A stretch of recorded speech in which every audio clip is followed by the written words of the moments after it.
yo estaba en un hotel en Australia y eran las 9 de la mañana y entraron por esa puerta de ese hotel lo que en ese momento se sintió como 100 agentes de la Mm. Policía Federal Australiana. Bienvenidos a Una Mirada Distinta. El podcast que desafía tu manera de ver las cosas. Yo soy Gonzalo Córdoba. Y yo soy Jonathan Valderas. Gracias por ser parte de nuestra audiencia. Y escucharnos como cada viernes. El día de hoy tenemos por segunda vez a un invitado muy especial, Mauricio Kramerman, que es emprendedor y comunicólogo. Bienvenido, Mauricio. Muchas gracias, Gonzalo, Jonathan, ¿cómo están? El tema de hoy, bueno, muy bien, primero que nada, gracias. Qué bueno tenerte de Muchas regreso. gracias por invitarme. Sí. Sí, un placer, un placer. El tema de hoy, la vida después de la cárcel, ¿no? O la vida, estamos sinceramente agradecidos porque nos des tu mirada, ¿no? Como bien este podcast lo dice, ¿no? Así que empecemos. Nosotros, algo que nos viene a la mente, todas las películas que hemos visto, ¿cómo es esta vida? Nos podemos imaginar, incluso últimamente creo que hay una moda grandísima acerca de los documentales y el crimen, y creo que de alguna manera intentan, incluso ahí, de manera media telenovelesca, mostrar una realidad que pues creo que nosotros no tenemos acceso. Entonces creo que algo interesante que nos gustaría escuchar de tu parte es cómo es la vida en la cárcel. ¿Qué nos puedes contar? ¿Por dónde arrancamos? Pues mira, yo no soy nadie especial. Nunca, igual que yo, mucha gente cae en la cárcel por errores o decisiones que toman en su vida. Nunca fue mi intención ser un criminal de carrera. Hay mucha gente que desde chiquitos en su casa, en sus familias, ven el crimen como una manera de ganarse la vida, como una manera de sobrevivir. Ese no fue mi caso. Mis decisiones fueron las que me llevaron ahí, igual que mucha gente ha pasado por esa experiencia. Como tú dices, películas, hay como un morbo, una fascinación por el tema de la cárcel y de las drogas y de todo esto. Y pues yo más que nada quiero platicar con ustedes como los amigos que somos y pues para aclarar algunas de las cosas y platicarles un poco de lo que viví, que fue simplemente una experiencia de una persona que nunca pensé terminar ahí en mi niñez o en mi juventud, pero una vez que pasó, como yo se lo dije la vez pasada, es un capítulo más de la vida y de lo que uno tiene que aprender. Exacto, Mauricio. Y para ti, esto que vemos en las películas y todo, o sea, ¿qué tan diferente es con la realidad que tú viviste? Bueno, tiene aspectos que son iguales y tiene aspectos que son totalmente diferentes, ¿no? O sea, la privación de la libertad es una cosa que yo creo que en las películas documentales y eso es algo que capturan bien, pero dependiendo del país, como yo les dije la vez pasada, y dependiendo el lugar donde estés, el motivo por el que estés, se rige con políticas distintas, con políticas diferentes. Yo estuve algunos meses aquí en Los Ángeles, estuve casi 5 años en Australia. Las políticas son totalmente diferentes. Con quién te juntas, con quién platicas. Todas esas cosas son cosas que son difíciles de enseñar en una película o algo, pero es más que nada una combinación, regresando a la pregunta, entre algunas cosas que son exageradas, una caricatura de lo que está en la cárcel o una exageración o lo que uno piensa combinado con lo que es la realidad. Oye, Mauricio, a mí me gustaría regresarnos unos pasitos atrás. Creo que mucha gente que nos está escuchando se podrá preguntar, oye, ¿y por qué entraste a la cárcel? ¿Qué pasó? ¿No? O sea, yo recuerdo cuando supe, que lo supe por ti, por cierto, son cosas que uno no se imagina, ¿no? Que puedan ocurrir. Entonces, obviamente hoy estamos hablando de la vida en la cárcel, pero ¿qué pasó? ¿Por qué entraste? Y después de que nos respondas esa pregunta, una de las preguntas que tengo aquí es que nos puedas mostrar una foto de esos momentos cuando te dicen vas a entrar, ¿no? O sea, siento que ese instante lo vimos muy poco. Casi siempre los documentales son, pues ya estás, sí, pero ¿qué onda? ¿Cómo es ese Mi- mini proceso? Mira, el crimen por el que me encontraron a mí culpable fue importación de drogas a Australia. Yo, como te digo, yo nunca vi esto en mi familia, nunca vi esto en mis amistades, nunca vi esto en la universidad a la que fui. En algún momento de mi vida a mí me fue muy mal económicamente y se me abrió esa oportunidad donde desgraciadamente en ese mundo hay mucho dinero volando y tomé riesgos y las consecuencias fueron esas. Y la lección para mí fue que la libertad y estar lejos de tu familia no vale ningún momento de desesperación. Esa es mi opinión personal para caer en este tipo de actividades. El momento en el que me arrestaron a mí no, hay veces que a uno va a un juicio y al final de perder un juicio, el juez te da una fecha en la que tienes que reportarte a empezar tu sentencia y hay veces en las que te arrestan, digamos, en flagrancia y ese fue mi caso. Aunque nunca encontraron, mi caso fue totalmente circunstancial, nunca encontraron evidencias físicas, nunca encontraron nada de eso, pero el momento en el que me arrestaron, yo estaba en un hotel en Australia y eran las 9 de la mañana y entraron por esa puerta de ese hotel, lo que en ese momento se sintió como 100 agentes de la Policía Federal Australiana. Creo que eran 5 o 6, pero yo sentí que era un ejército completo. Nunca se identificaron. Entraron a ese cuarto con pistolas afuera. Primero pensé que me estaban robando, que me estaban asaltando o algo así. La competencia. Sí, sí, no, en ese momento no sabía qué, pero cuando te sacan una pistola a la cabeza es un sentimiento que la gran mayoría de la gente, gracias a Dios, nunca la ha vivido ni la va a vivir, pero es un sentimiento que no encuentro palabras para explicar. Pero en ese momento me golpearon, me tiraron arriba de la cama del hotel donde estaba, me pusieron la rodilla en el cuello, yo estaba boca abajo y en ese momento fue cuando se identificaron. Entonces en ese momento dijeron, somos la Policía Federal de Australia, sabemos que hemos estado monitoreando en las últimas 24 horas tus llamadas, sabemos lo que estás haciendo, dónde está el dinero. En ese momento fue un shock tan grande que en ese momento te arrepientes de todo lo malo que has hecho en tu vida. En ese momento dices, ¿qué necesito hacer para que esto no sea real? Por favor. Y ellos estaban buscando, ellos creían que yo estaba guardando un dinero que jamás en mi vida vi. Ellos estaban hablando de una cantidad de 11 millones de dólares. Y cuando me preguntaron ellos, ¿dónde está el dinero? Yo les dije, en mi cartera. Entonces van a mi cartera, abren, tenía yo $800 australianos y se enojaron, creyeron que yo me estaba burlando de ellos. Me dijeron, ¿dónde está el dinero? Sabemos que estás hablando de 11 millones de dólares. Pues no tengo idea de lo que están hablando.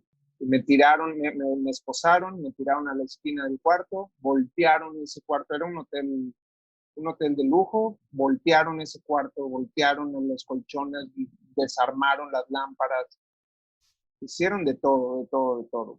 Y ya llega un momento en el que ya después del shock principal, ya también tú empiezas a ser un poco sarcástico y te molesta la actitud en la que te están tratando, porque incluso cuando cometes un error, digo, claro, hay de errores, ¿no? Hay, en mi opinión, cada quien juzga diferente, cada quien cree que no es para juzgar. En mi opinión, hay de errores, ¿no? O de crímenes, crímenes. Cuando alguien comete un error, como en el que en mi opinión yo cometí, que lo único que estás buscando es una ventaja económica, incluso tienes derecho a que te traten bien, derecho a que te traten con respeto, no como me estaban tratando a mí. Y en ese momento estaba yo con una muchacha que viajó conmigo y también la trataron terriblemente. Como a las 2 horas después de que empezaron a checar ese cuarto y yo estaba tirado en una esquina viéndolo, me dieron ganas de ir al baño. Y le comenté a uno de los oficiales, necesito ir al baño. Entonces entra, me levanta, muy brusco todo, muy agresivo, me levanta. Entramos al baño los dos. Y le digo, no creo que quieras estar acá. No, no va a ser agradable para ti Lo que va a pasar. Sí, y me dijo, tengo que estar aquí. Entonces, pero me lo dijo de una manera. Entonces, ya me hizo enojar. Le digo, cuando regreses a tu casa hoy y tu hija te pregunte cómo te fue hoy, le vas a decir que me viste hacer del baño. Eso es lo que te enorgullece de tu trabajo. El tipo nada más se me quedó viendo y me dice, aprovecha tu última, literalmente me dijo, aprovecha tu última cagada en un buen lugar por 25 años. Wow. Y le dije, aprovechala tú también, que te aproveche, aprovechemos los dos. Y así fue. Y en ese momento es cuando empiezas a ver que comienza una vida de tú contra ellos. Y en Australia lo llamaban verdes contra azules. El uniforme de los presos es verde y el uniforme de ellos, de la autoridad es azul. Y así es verdes contra azules en todo el momento, en toda la mentalidad, en toda la manera de pensar. Oye, ¿cómo fue esa el momento donde te sentencian? O sea, me viene la foto, ¿no? Ahora sí que de película, porque no tengo otra referencia no sé si estabas ahí en el juzgado, ¿no? Tengo las referencias un poco de México y de Estados Unidos, de que es la gente contra esta persona o hay un juez. ¿Cómo fue ese? En Australia, en vez de la gente contra la persona, es la corona contra la persona, porque es parte del Commonwealth del Reino Unido. Claro. Entonces, si tú buscas los archivos, es la reina contra Mauricio Kramerman, así es como se conoce el caso. A mí me arrestaron en mayo del 2010, mi juicio empezó en agosto del 2011, me declaré no culpable, entonces me fui a juicio. Me declaré no culpable porque me cargaron de una manera incorrecta. Si ellos yo traté de llegar a un arreglo con ellos en el sentido de que si me ponían los cargos correctos, yo me iba a declarar culpable. Pero me estaban culpando de una cosa que yo no hice. Entonces decidí declararme no culpable. El juicio duró 6 semanas. Y mientras en este momento tú ya estás yo estuve en no la en la cárcel todo prisión, este sino en la tiempo. cárcel. Allá es lo mismo.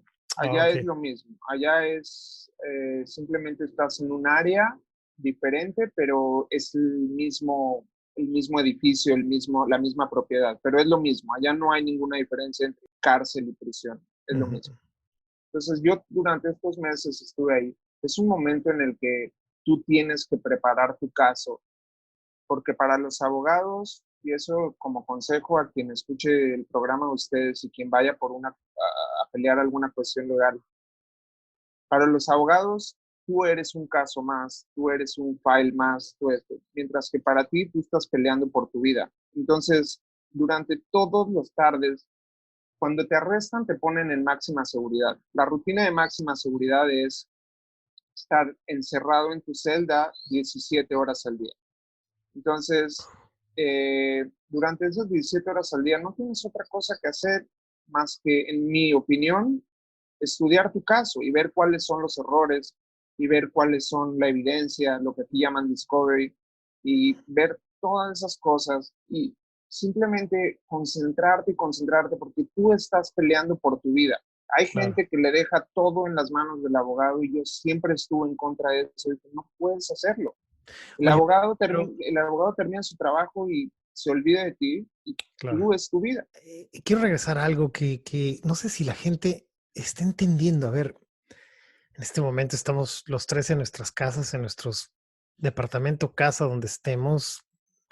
Pero cuando tú estás hablando de estar en este lugar en máxima seguridad por 17 horas al día, ¿de qué tamaño es esta celda? Soy muy malo con las dimensiones, pero será probablemente 5 metros de largo y 2 de ancho. Puede ser, no estoy muy seguro, pero es muy pequeño. Y en ese lugar tienes una cama de cemento, bueno, una banca de cemento que te dan, cuando tienes suerte, te dan un colchón de esponja, no te dan almohada. Tienes una ducha ahí, una regadera que tiene el agua controlada por 6 minutos al día. Tienes un mini escritorio empotrado a la pared y tienes un excusado. Y arriba del excusado tiene un tipo lugar donde te puedes lavar los dientes, lavar la boca, lavar las manos. Es muy, muy chiquito, muy, muy pequeño. Y la rutina ahí son a las 7:30 de la mañana te abren tu puerta, de 7:30, depende, no todo es exacto, pero de 7:30 a 8:30 limpias tu celda, tienes lo que tienes que hacer, a las 8:30 de la mañana te llevan a trabajar, hay diferentes talleres de trabajo donde uno trabaja, a las 2:30 o 2 de la tarde regresas para prepararte algo de comer, hacer algo de ejercicio, volver a limpiar tu celda y a las 3 de la tarde te encierran. Y de 3 de la tarde a siete de la mañana más o menos estás en tu celda. ¿Y qué tipo de trabajos, de talleres hay aquí donde tú estabas? Donde yo estaba había un taller de carpintería. La cárcel tiene diferentes contratos con las cárceles. En Australia son el mejor negocio del mundo. Mano de obra, ¿no? Tienen la mano de obra más barata que hay en todo y cobran a precios normales. Y creo que alrededor del mundo, ¿no, Mauricio? Esto es una realidad tremenda, que hacen muchísimas cosas por centavos, o sea, una por cosa ridícula. centavos, por centavos. O sea, ya lo que ganas, y eso que en Australia ganas bien como preso, digamos. Yo, como tuve la suerte de tener un poquito de preparación universitaria y todo, tenía el mejor nivel de pago de los presos, eran $69 a la semana, lo que yo ganaba. Que aquí es una barbaridad, porque aquí te pagan mucho menos. Pero allá esos $69 me servían para comprar un poco más de comida. La comida es terrible, la comida es terrible, pero tienes lo que aquí llaman el commissary, que es la manera de comprar algo diferente, algo con un poco de sabor de comida, y para hacer 3 llamadas de teléfono al día, yo hacía 3 llamadas de larga distancia, llamaba a mi mamá, llamaba a mi papá y llamaba a mi hija, casi todos los días por 5 años, a menos que hubiera algún motivo que nos encerraran o algo, pero en eso me gastaba yo el dinero que ganaba. ¿Y ese dinero lo puedes usar para lo que tú quisieras o solamente en la cárcel o lo podías sacar o cómo se maneja?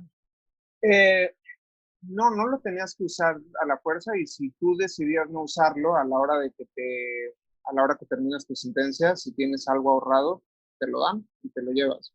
Pero normalmente la gente trabaja para poderse dar un poco de un gusto mínimo en algo que es tan monótono y todo. Y los gustos me refiero comida. La comida es lo único que a veces te da un poquito de sabor y de gusto diferente. Sí. Oye, Mauricio, pues tantas dudas, tantas inquietudes que me Sí, vienen, ¿no? perdón que esté saltando de un No, no, tema a no, otro. tranquilo. Creo que este es un tema fascinante en muchos sentidos. También para la gente que no tiene idea y aún no agarra la onda, estamos hablando de la vida en la cárcel. Y les queremos recordar que nos pueden encontrar en redes en Una Mirada Distinta Podcast. Por favor, síganos, suscríbanse, envíenos sus comentarios.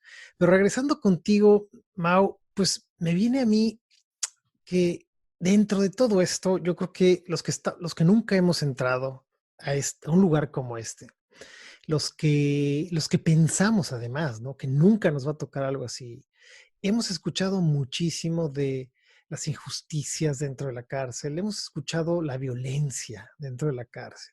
Entonces, quizás una de las preguntas que no creo que soy el único que yo me hago, ¿no? A reserva de que tú no quieras platicar de esto, ¿cuál sería el momento más injusto o más violento que tú experimentaste o viste? No en ti mismo, sino quizás en alguien, en algo.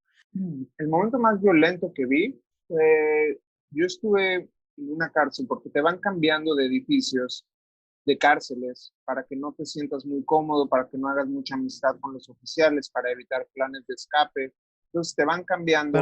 evitar el Shawshank. Exacto. Entonces, el momento más violento que vi es que incluso dentro del crimen hay códigos de ética, aunque suene ridículo, pero hay crímenes que simplemente no van, ¿no? Como es el abusar de menores, el violar a alguien, el declarar en contra de un coacusado.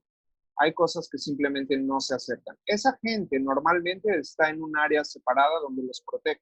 En una cárcel donde yo estuve, había una persona más, había un animal, porque en mi punto de vista ese tipo no era una persona, que estaba por lo que llaman home invasion, que es entrar a robar a una casa con gente adentro. La diferencia entre break and enter y home invasion es que home invasion la gente, los habitantes están adentro. Este tipo entró a robar y se encontró con que la familia estaba dentro de la casa. La familia era una pareja con una hija de 14 años. Este tipo no contento con haber entrado y tratar de robar, decidió amarrar a los padres, al padre y a la madre a sillas y a violarse a la niña de 14 años en presencia de los padres. Entonces, esta figura estaba en la cárcel, en el área no de protección, en lo que llaman ellos el main yard. Y cuando los demás reclusos nos enteramos de que el tipo lo que había hecho, uno de nosotros tuvo a bien tomar la justicia en sus manos y le puso una golpiza de magnas proporciones. Sí. Le reventó una televisión de caja en la cabeza, lo golpeó a más no poder, le enterró unas tijeras en el estómago. Y como el punto final de su obra fue bajarle los pantalones a este tipo y enterrarle la escoba con la que usábamos para limpiar el patio, se la enterró por la parte trasera, por el ano. Fue tan fuerte lo que él hizo que cuando vinieron inmediatamente cuando él terminó, porque siempre vas a encontrar puntos ciegos en los pasillos donde no hay cámaras, donde uno puede hacer todo lo que quiera. Cuando él acabó y decidió que ya era suficiente, el tipo estaba totalmente en otra órbita, estaba noqueado, no inconsciente, pero noqueado. Él apretó el botón de emergencia, vinieron los oficiales, vinieron las enfermeras. Al tipo no le pudieron retirar el palo de escoba porque necesitaban hacerlo quirúrgicamente de lo profundo que había sido la penetración. Y trajeron una silla de ruedas, se lo llevaron, no lo pudieron sentar en la silla de ruedas. Me imagino. Entonces se lo llevaron de rodillas.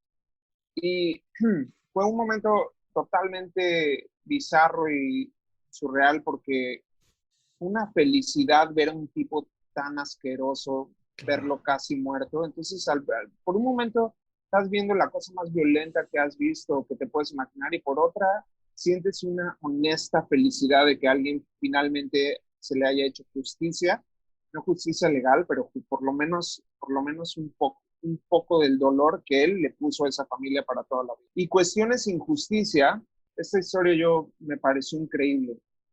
Había un tipo que yo conocí ahí, que era un drogadicto, un junkie, una persona que de verdad estaba perdida al vicio. Un día él llegó a la comunidad donde él vivía, donde todas las casas son similares por afuera, son igualitas. El tipo trató de abrir su puerta y la llave no le funcionaba. Entonces, ¿qué hizo? El tipo rompió el cristal, estaba totalmente drogado, rompió el cristal, abrió la puerta por afuera, entró, se desnudó y se acostó a dormir en la sala.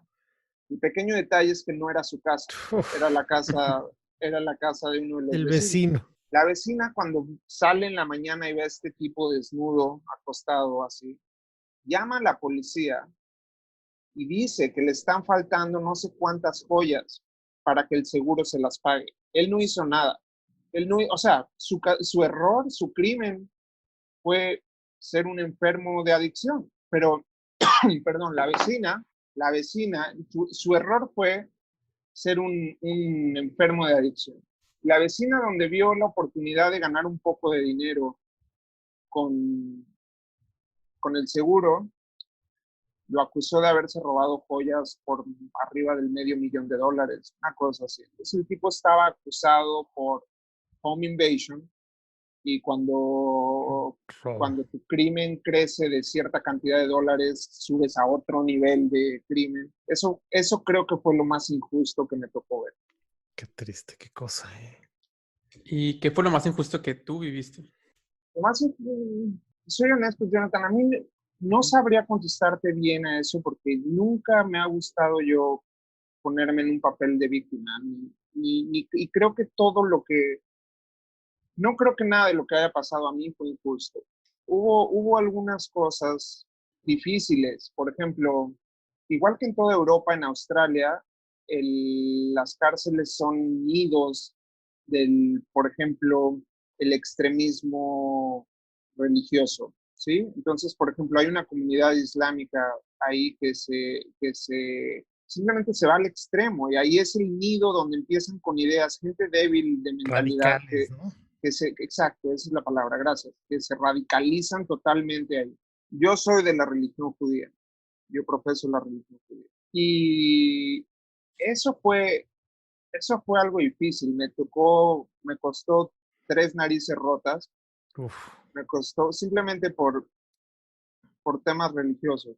La situación fue así, llegó un tipo, ellos siempre andan, y por favor, que quede claro, porque tengo muy buenos amigos musulmanes, la religión como religión es una religión igual que todas, buscando un Claro. bien, etcétera, pero en todas las religiones, en todos los grupos hay gente deplorable.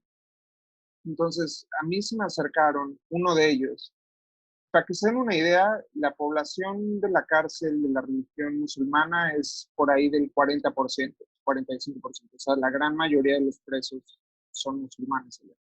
Entonces me acercaron cuando se enteraron que yo era judío. Me dijeron que tienes que ir a protección, a esa área donde yo les decía que está lo peor de lo peor. Y yo dije, pero ¿por qué me voy a ir a protección? Yo no he hecho nada. No hice ninguno de estos crímenes, no hice nada de nada. Y me dijeron, literalmente me dijeron, porque eres un perro judío, que tienes que ir a protección. Mm. Y yo le dije, no, no me voy a ir a protección. Entonces dijeron, tienes 3 opciones, o te vas a protección, esa es la opción número 1, o pagas por protección aquí con nosotros, o asumes las consecuencias. Mm. Entonces dije, ok, irme a protección, no. Pagar, y eso fue un comentario sarcástico que le dije, pagar, si conoces bien a los judíos, yo no te voy a soltar ningún peso por haberme protegido. Me queda asumir las consecuencias. Sí. Unos días después entraron a mi cuarto, a mi celda, y me reventaron la nariz, pero me dieron una zarandiza muy severa. No hay espejos, entonces yo no me vi la cara, pero lo primero que hice, ya después de que finalmente decidieron parar ellos, porque no es que nada los haya hecho parar, simplemente el miedo de matarme y de asumir una nueva sentencia, porque si no fuera eso, hubieran seguido. Me paré, fui al área donde están los oficiales y les dije, necesito ir a la clínica, me duele la cabeza. Y cuando voltearon y me vieron los oficiales, inmediatamente apretaron el botón para hacer un lockdown. Y yo no, lo único que sentía era la cabeza retumbando, yo no me había visto la cara. Y cuando me llevan a la clínica, mi nariz estaba aquí, una cosa espectacular. Wow. Entonces llegaron los oficiales y me dijeron, ¿qué te pasó? Y le dije, me resbalé en la regadera. Y me dijeron, ¿cuántas veces? ¿Cuántas veces te resbalaste para haber quedado así? No. Y le dije, bastantes. Entonces la cosa es de que me dejaron en la clínica 3 o 4 días hasta recuperarme un poco. Y cuando me dan de alta de la clínica me dicen, te vas a ir a protección. Dije, no hay manera que yo me vaya a protección. Yo tenía en mi celda fotos de toda mi familia, principalmente de mi hija. Ahora imagínate servir el resto de tu sentencia con pederastas, con gente de esa. Dije, no No, se no, no. puede. Ya te entendí porque, fíjate que no entendía yo por qué no, pero si estoy entendiendo correctamente, Mauricio, es porque estar ahí, estar en el nido de lo peor, ¿no? Es De lo como peor, entrar, ajá, a la parte más incluso asquerosa, peligrosa. ¿no? Y desagradable y estar compartiendo, porque al final tus compañeros en la cárcel se vuelven tus hermanos, se vuelven tus compañeros de guerra literalmente, ¿sí?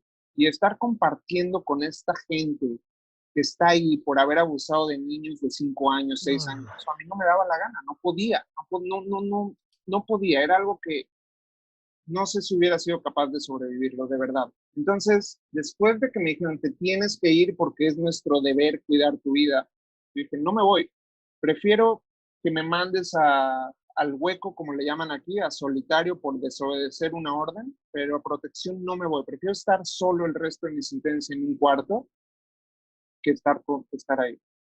Para terminar la historia, me hicieron firmar una cantidad de hojas donde yo me responsabilizaba de algo si me Mm. pasaba a mí, como que lo relevaba a ellos de cualquier Cualquier. cosa. Así fue. Wow. Entonces, no sé si eso sea injusto o no, pero eso fue lo único que se me vino a la mente con tu pregunta, John. Gracias. Sí. Y bueno, o sea, hay tantas cosas, ¿no? Que probablemente a mí me vienen muchas preguntas. Estoy seguro que a Jonathan también y la gente que nos escucha también.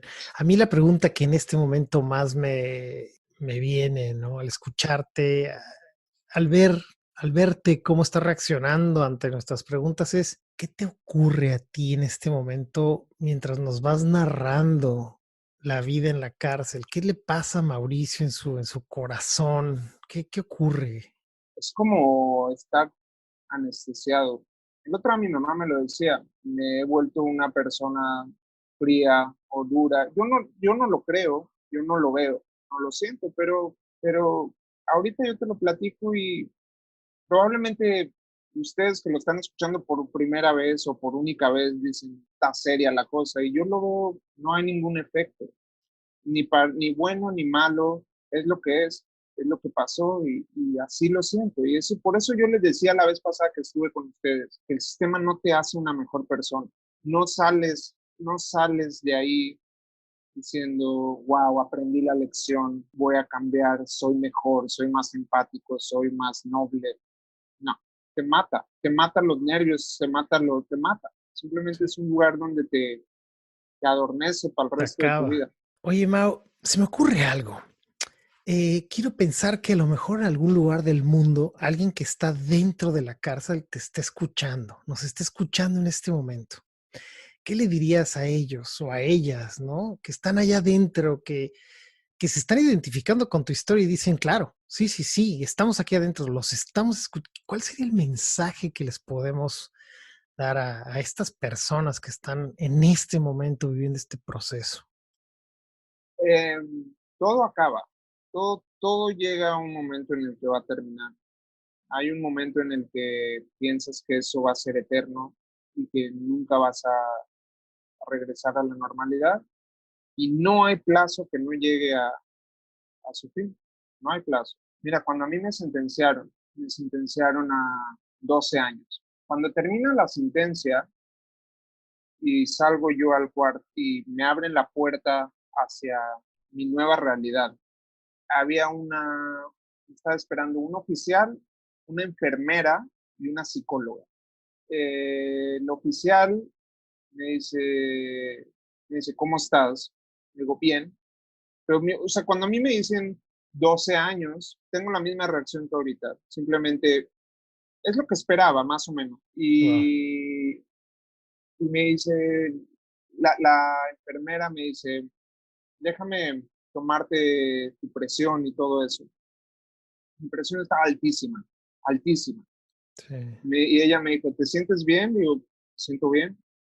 Me dice, tienes la presión alta, pero es normal dentro de las circunstancias. La psicóloga me dijo, ¿quieres platicar? Dije, ¿por qué no? Digo, primero necesito hacer unas llamadas por teléfono. Eran como las 1 de la tarde, hora de Australia, habrá sido las 12 de la noche, 1 de la mañana, hora de aquí. Mis papás estaban esperando mi llamada para saber cuál había sido mi sentencia. La mamá de mi hija no, porque no la quise despertar a esa hora. Entonces, Ujú. hice 2 llamadas. Llamé a mis papás y te das cuenta tú ahí que el que da fuerzas no es la gente de afuera a la de adentro, sino son los de adentro a los de afuera. Uno tiene que calmar a sus familias, uno tiene que decirles que la cosa está bien. Llamé y mi mamá no estaba, hablé con mi papá. Creo que mi mamá estaba en México en ese momento arreglando algo. Hablé con mi papá, le dije 12 años y mi papá me dice, ¿y ahora qué hacemos? Le digo, esperar, vamos a ver qué pasa, vamos a pedir, a ver si hay alguna apelación. No hay nada que hacer, no puedo saltarme las paredes y empezar a nadar hacia Claro. Miami. Y mi papá me dijo, ¿estás bien? Dije, yo estoy bien, yo necesito que ustedes estén bien. Y mi papá se puso tranquilo y terminó la llamada. Y lo siguiente es, le hablé al abogado y el abogado, mi abogado estaba, porque mi abogado me agarró mucho cariño, hoy en día soy amigo de mi abogado. Me Sí. dijo, Mauricio, ¿cómo estás? Le dije, estoy bien, tranquilo. Por favor, mándale un email a la mamá de mi hija y explícale cuál es la sentencia, etcétera. Por años, uno no llora, uno no siente, uno no hace nada. Cuando me entro, después de hacer estas 2 llamadas que entro con la psicóloga, nos sentamos y me dice la psicóloga, ¿cómo estás? Y le digo, bien. Y la psicóloga hizo algo que ella no estaba permitido hacer y que es totalmente fuera de protocolo y me agarró la mano y me dijo, todo va a estar bien. Y en ese momento fue un llanto el que me salió incontrolable. No podía ni respirar de tanto que estallé en llanto. No podía parar de llorar. No podía ni siquiera hablar porque el llanto era demasiado. Y mi psicóloga me dijo algo que nunca, bueno, la psicóloga de la cárcel me dijo algo que nunca suele decir. Este es el peor momento. Dice, de aquí en adelante todo mejora. No hay un peor momento que este. Dijo que de aquí en adelante todo va a ser mejor. Yo en ese momento la escuché y dije, bueno, okay, pues es lo que tiene que decir, ¿no? Cuando finalmente me voy a la celda, lo primero que hago es que me puse a vomitar, Sí. yo creo, y como arte de magia en ese momento, todo empezó a ser más claro. Dije, ok, ya hice 2 años, voy a pedir una todo empieza a mejorar. Tu cerebro es tan maravilloso y tu cerebro empieza a buscar formas de engañarse a sí mismo y de adaptarse y de pensar que las cosas van a estar mejor, que las cosas están bien. Y el momento, como ella me dijo, más oscuro ya había pasado. Entonces, regresando a lo que tú me preguntabas, si alguien está oyendo, depende de la etapa del proceso en el que esté viviendo, pero todo pasa, todo acaba. Y si alguien estuviera ahí de por vida, incluso hay una vida dentro de ahí, pero todo, nosotros, los seres humanos, somos gente que nos adaptamos. A todo te acostumbras, excepto a no comer, esa es la verdad. Claro. Me pasan tantas cosas, ¿no? Pero sobre todo esta sabiduría de esta psicóloga, eso que te dijo, creo que a mucha gente que estamos fuera, que afortunadamente no nos ha tocado estar en la situación en la que tú estabas, si pensamos en el peor momento de nuestra vida hasta hoy y que no va a haber nada peor, pues en este momento a mí se me abren muchísimas posibilidades, ¿eh? O sea, nunca lo había visto con esa filosofía de que a partir de ese momento, bueno, fue durísimo, sí, sí, sí, pero de ahora en adelante se abren las puertas de las posibilidades, ¿no? Y estoy tratando de ser, si tú quieres, bastante positivo, ¿no? Tratando de darle la vuelta a esto, pero creo que uno de los aprendizajes más grandes, platicando contigo y por los años que tenemos de conocernos, tengo la sensación de que hay un mensaje de fondo muy grande que tiene que ver con valorar la libertad, ¿no? Valorar nuestra capacidad de elección. ¿Qué, ¿Qué podrías compartirnos con respecto a eso, Mauricio? Lo comentábamos la vez pasada que estuvimos platicando los tres, donde la gente compara esto que estamos viviendo con la pandemia, por ejemplo, que es como estar en la cárcel o algo. O sea, a mí yo lo escucho y me da risa porque es una comparación. Seguimos teniendo la libertad de salir a caminar, de ver a nuestras familias, de usar un teléfono, etcétera, etcétera. La Lo del única, espejo, simplemente lo que acabas de decir del espejo, eso se me sí, hizo sí, sí, sí. fuertísimo, ¿no? Damos por hecho que pues, te asomas, abres el baño y te ves y te afeitas o Te peinas, sí, todo, sí. a veces. Sí, pero la única opción, la única decisión que tú tomas en la cárcel es cuándo abres y cuándo cierras los ojos. Esa es la única decisión que tú tomas. Si sales ese día, si te llevan a trabajar, si te tienen encerrado por 3 días seguidos. Por ejemplo, ahorita tengo un conocido que está en la cárcel en Nueva York, hoy en día. Con esto del COVID-19, lleva como una semana encerrado. No tiene, porque al final lo único que ellos les importa es ellos. Tú eres un número más, conviertes en un número. Entonces, tú no tienes control sobre nada en tu vida más. No tienes ningún control. Sí, Lo único, no controlas cuándo te van a llevar a trabajar, no controlas cuándo vas a usar el teléfono, no controlas nada, nada, cero. Entonces, en ese momento valoras que estando afuera, por más limitada que sea tu vida, por más limitada que sean tus circunstancias, la libertad es invaluable, sí. invaluable. Es más, cuando te sientes enfermo dentro de la cárcel, no tienes ni siquiera, si no te quieren dar medicamento, no te dan. Si ese día no traen Advil o Tylenol para, no te lo hacen. No tienes nada de control. Aquí te sientes mal, vas a tu gabinete del cuarto y sacas una aspirina y te la tomas. Eso no lo tienes allá, no tienes nada, cero. Entonces la libertad de verdad va mucho más allá de lo que la gente puede ver. Uno no valora la libertad ni la salud hasta que las pierde, esa es la realidad. Tú no valoras lo que te sirve una rodilla, una pierna hasta que no caminas bien. Claro, y dos aprendizajes grandes que nos acaba de compartir Mauricio que quisiera rescatar. Uno es el que todo va a pasar, ¿no? Porque a veces estamos en situaciones complicadas, difíciles y no le vemos el fin, pero yo creo que al final, como dice Mauricio, todo va a pasar y como dijo esta psicóloga, todo va a pasar, todo tiene su final. Y el otro es eso de valorar la libertad y valorar que a pesar de que estemos a lo mejor encerrados, simplemente es como dicen muchos, es un privilegio el hecho de estar como en este lugar donde estás seguro, porque en realidad no estás encerrado, en realidad estás como protegido en algún lugar. No es como que alguien te está obligando a quedarte en tu casa, porque hay gente que ni siquiera tiene casa y está afuera, ¿no? Uh-huh. Y yo creo que el valorar todo esto y el valorar que aún así estando en la casa, pues tenemos todas las facilidades, tenemos internet, luz, agua caliente, medicinas, comida y todo esto que a lo mejor alguien que está en la cárcel no lo tiene. O alguien que está afuera en situación de calle a lo mejor tampoco lo tiene. Y es verdad, Jonathan, créeme que yo no le estoy hablando desde un lugar de abundancia, créeme que a mí no me está yendo abundantemente bien y todo, pero no hay comparación. Por más problemas que haya afuera y todo, el estar adentro es una cosa que, mira, por una parte no le haría mal a todo mundo esa sensación por un par de meses o por un par de semanas para que aprendan a valorar lo que tienen afuera. De verdad, sería una lección bastante fuerte. Hay gente, familiares de uno, amigos de uno, que son los típicos que se quejan y se quejan y se quejan y, ah, esto, ah, aquello, Claro. ah, el otro. No les haría mal ese bañito de realidad para decir, mira, mejor aprecia lo que tienes. Absolutamente, absolutamente. A mí me ocurre algo, ¿no?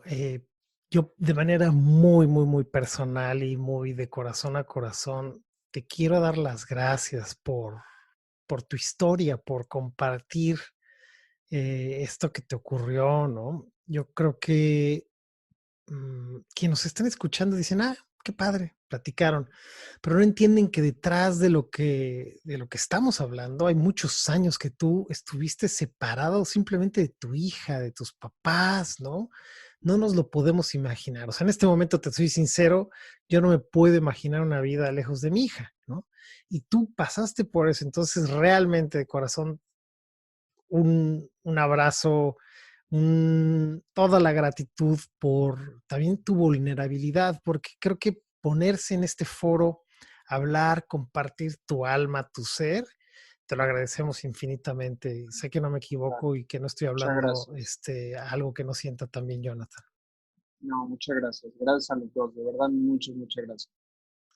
Y ya para cerrar también les recordamos ir a nuestro canal de YouTube si quieren ver el video.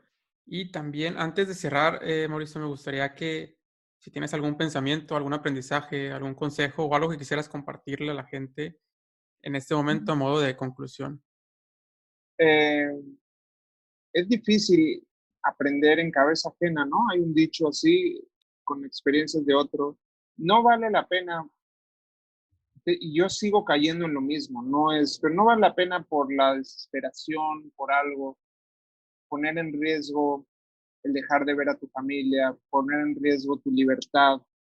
Si estás pasando por un mal momento, si estás pasando por algo que no ves más que otra salida, mide bien las consecuencias y mide bien lo que estás pasando, porque regresamos a lo mismo. Todo va a pasar y hay diferentes maneras de pasarlo, pero tienes, tienes que pensar un poco en lo que estás arriesgando y en las cuáles son las consecuencias. Entonces, mejor llevarse las cosas con calma y valorarlo como tiene. Me queda muy claro a mí, ¿no? Creo que es un gran mensaje. Oye, pues me quedo muy, muy, muy sorprendido, satisfecho, como te decía, con mucho respeto, ¿no? Con mucha admiración por lo que tú pasaste y también, de alguna manera, me conecto con la gente nuevamente que nos puede estar escuchando, que quizás están cumpliendo una sentencia o que a lo mejor estaban pensando en cometer algún tipo de idea que los iba a llevar a la cárcel y quizás somos esa semilla que permite que tomen otra dirección, ¿no? Quiero imaginarme que hasta estos lugares puede llegar este podcast y la vuelvan a pensar, que le den doble clic a la idea, que mejor se arrepientan, hay tiempo. ¿Cómo nos despedimos, mi queridísimo Jonathan, Mau? Yo agradeciendo, muchas gracias. Y de verdad que, como tú dices, te lo dije, se los dije la otra vez, porque sea una persona a la que le llegue el mensaje y que pueda cambiar, una sola es algo chévere. Muchísimas gracias, Mauricio. Y yo me despido igual, como dijo Gonzalo, súper agradecido de Mauricio, porque no cualquiera se atreve a hacer esto y no cualquiera se atreve a pararse detrás de un micrófono y hablar desde el corazón de algo que pasó así, de este nivel. Y yo te lo agradezco demasiado, Mauricio. Y a Al ver si en los contrario, próximos capítulos yo creo que este tema da para más todavía. con mucho gusto cuando lo que yo pueda hacer, ustedes saben, Jonathan, con toda confianza, Gonzalo de toda la vida, y con mencionar que Gonzalo durante todos esos años me apoyó a mí con mensajes, apoyó a mi mamá, y Gonzalo siempre ha sido un buen amigo y un buen apoyo, y eso siempre, siempre se lo voy a agradecer. Con muchísimo cariño, Mauricio. Sabes que te quiero mucho a ti y a tu familia, así que pues siempre con mucho corazón, ¿no? Con el corazón ahí. Y bueno, pues agradeciéndonos también a ustedes por escucharnos, un recordatorio final de que nos pueden mandar mensajes, por cierto, a Mauricio lo pueden localizar a través de nuestras redes, nos pueden mandar mensajes, si ustedes quieren que Mauricio hable con ustedes, con su equipo, o que haga alguna visita en alguna cárcel o algún lugar para hablar, absolutamente disponible, lo pueden encontrar en Una Mirada Distinta Podcast, preferentemente en Instagram. Yo creo que ese sería un buen lugar para contactarte, ¿verdad, Mauricio? Sí, sí, sí. Y de verdad que aunque sea alguien que necesite ayuda con algún familiar o a platicar con algo, lo que sea necesario, sería totalmente abierto. Pues ahí lo tienen. Gracias por escucharnos, nos despedimos, nos escuchamos y nos vemos en el próximo episodio de Una Mirada Distinta, el podcast que desafía tu manera de ver las cosas.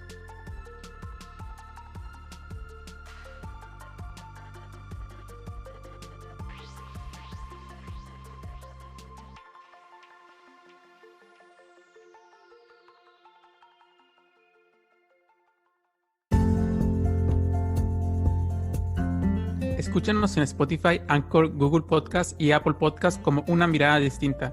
Recuerda que también puedes vernos en nuestro canal de YouTube. Suscríbete, deja tus comentarios y tus sugerencias acerca de los temas que te gustaría que hablemos. Encuéntranos en redes sociales como Una Mirada Distinta Podcast en Instagram, Facebook y Twitter. Envíanos tus sugerencias, comentarios y mensajes de voz por Instagram para incluirte en nuestros episodios. Espera un episodio nuevo los viernes. Te invitamos a ser parte de nuestro grupo privado de Facebook, Una Mirada Distinta Podcast, en donde podrás interactuar directamente con nosotros. Sugerir nuevos temas o simplemente debatir tus puntos de vista acerca de los temas que hemos hablado. Tu participación es muy importante para nosotros. No olvides suscribirte y escuchar nuestros episodios anteriores. Sé parte de nuestro proyecto. Recomiéndanos con tus familiares y amigos. Gracias.